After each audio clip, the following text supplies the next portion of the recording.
Smart city প্রকল্প আগরতলা, এখানে যারা আমরা স্থানীয় বাসী বসে আছি, একটা বিষয় আমাকে বলুন আপনারা, সঙ্গে আমার কনস্টিটুয়েন্সি বনমালীপুর রয়েছে।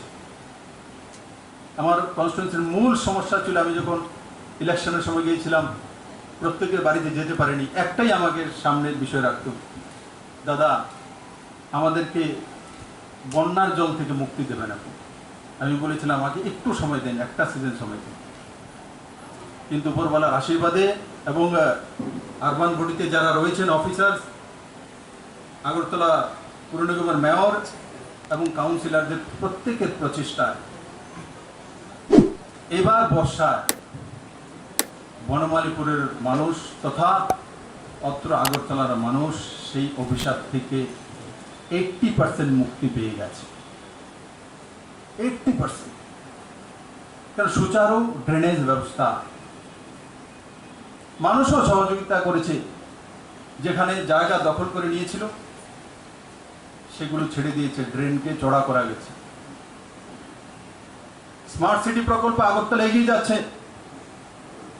আগামী 6 থেকে 7 মাসের মধ্যে আপনারা আগরতলার রাস্তার চেহারা পাল্টিয়ে যাবে। দেখবেন ড্রেনেজের চেহারা তো পাল্টিয়েছে। আগরতলা স্মার্ট সিটি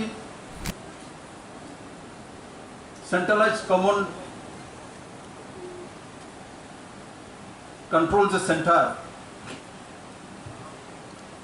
সে এক নতুন রূপ নিয়েছে। সে সিকিউরিটি হোক, অত্যাধুনিক ব্যবস্থা হোক, আর ওয়াচিং হোক, আজকের আগরতলার মায়েরা বোনেরা একটা জায়গাতে বিশ্বাস তৈরি হয়েছে যে রাত্রে আমি 12টা হোক, 1টা হোক, 2টা হোক, যদি বেরোই তো আমি সিসিটিভি ক্যামেরার মধ্যে রয়েছি।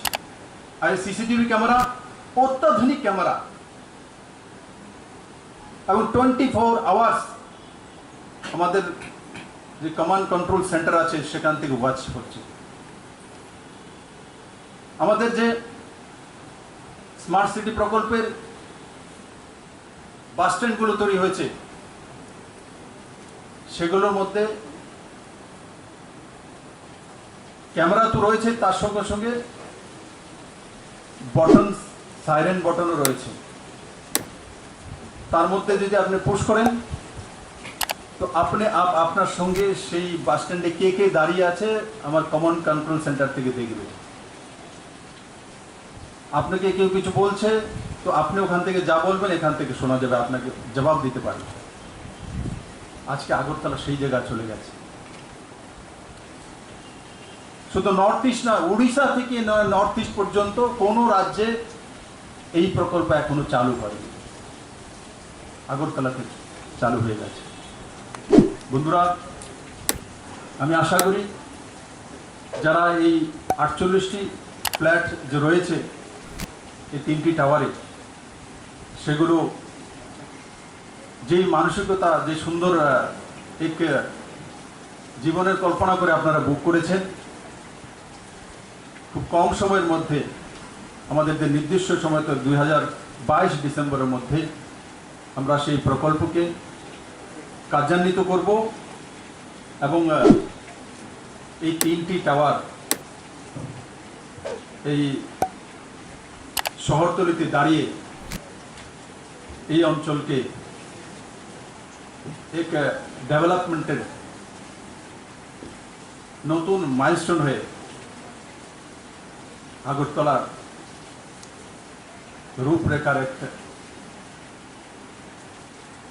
নতুন দিশা হবে।